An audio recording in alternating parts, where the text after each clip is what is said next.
Hi ನಮಸ್ತೆ, welcome back to Viju healthy hacks YouTube channel. ಅಯ್ಯೋ, ಹೊರಗಡೆ ಊಟ ತಿಂದು ತಿಂದು ಸಾಕಾಯ್ತಪ್ಪ.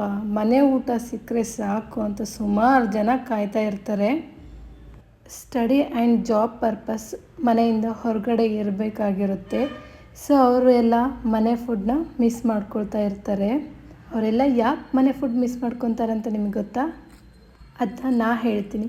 ಯಾಕಂದರೆ ಮನೆ ಫುಡ್ಡಲ್ಲಿ ಒಳ್ಳೆ ನ್ಯೂಟ್ರಿಷನ್ ಇರುತ್ತೆ, ಲೈಟಾಗಿರುತ್ತೆ, ಹೆಲ್ದಿಯಾಗಿರುತ್ತೆ, ಅದರ ಜೊತೆಗೆ ಪ್ರೀತಿ ಇರುತ್ತೆ. ಸೊ ಅದಕ್ಕೆ ಮನೆ ಫುಡ್ನ ಮಿಸ್ ಮಾಡ್ಕೊಳ್ತಾ ಇರ್ತಾರೆ. ನಿಮಗೆಲ್ಲ ಈ ಪ್ಲೇಟ್ ನೋಡಿಬಿಟ್ಟು ಬಾಯಲ್ಲಿ ನೀರು ಬರ್ತಿದೆ ತಾನೇ?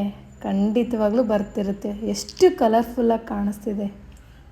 ಬನ್ನಿ, ಲೇಟ್ ಮಾಡೋದು ಬೇಡ. ಪಪಾಯ ಫ್ರೂಟು ಇದು ಫೈಬರ್ ಕಂಟೆಂಟ್ ಇರುತ್ತೆ. ಇದು ಕಣ್ಣಿಗೆ ತುಂಬ ಒಳ್ಳೆಯದು, ಅದಲ್ಲದೆ ಸ್ಕಿನ್ನಿಗೆ ಕೂಡ ತುಂಬ ಒಳ್ಳೆಯದು.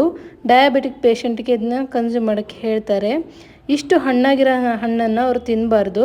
ಸ್ವಲ್ಪ ಕಾಯಿ ಇರುತ್ತಲ್ಲ, ಆವಾಗಲೇ ಅವ್ರು ತಿನ್ನಬೇಕು. ಅದರ ಜೊತೆಗೆ 2 ಪೀಸ್ ರೊಟ್ಟೆ, ಕಾರ್ಬ್ಸು ಮತ್ತು ಬೀಟ್ರೂಟ್ ಪಲ್ಯ, ಫೈಬರು, ಮೊಳಕೆ ಬರಿಸಿರೋ ಹೆಸರು ಕಾಳು ಪಲ್ಯ, ಪ್ರೋಟೀನು ಮತ್ತು ಅಗಸೆಕಾಳು ಚಟ್ನಿ, ಮೊಸರು.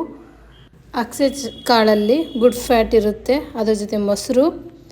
ಇಷ್ಟು ಆಗಿತ್ತು ನನ್ನ ಬ್ರೇಕ್ಫಾಸ್ಟ್.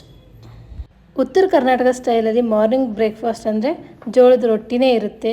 ಇಲ್ಲಿ ನನ್ನ ಪಾಪು ಪಪ್ಪಾಯ ಹಣ್ಣು ತಿಂತಿದ್ದಾನೆ. ಅವನಿಗಿದು ಬ್ರೇಕ್ಫಾಸ್ಟು ತುಂಬ ಇಷ್ಟಪಟ್ಟು ತಿಂತಾನೆ. ನಿಮಗೂ ಈ ತರಹ ಯಾವ ಥರ ಬ್ಯಾಲೆನ್ಸ್ಡ್ ಫುಡ್ ತಿನ್ನಬೇಕು, ಡಯಟ್ ಯಾವ ಥರ ಮೇಂಟೈನ್ ಮಾಡಬೇಕು, ವೆಯ್ಟ್ ಲಾಸ್ ಯಾವ ಥರ ಮಾಡಬೇಕು ಅನ್ನೋದಕ್ಕೆ ನನ್ನ ವೀಡಿಯೋಸ್ನೆಲ್ಲ ನೋಡ್ತಾ ಇರಿ. Thank you for watching.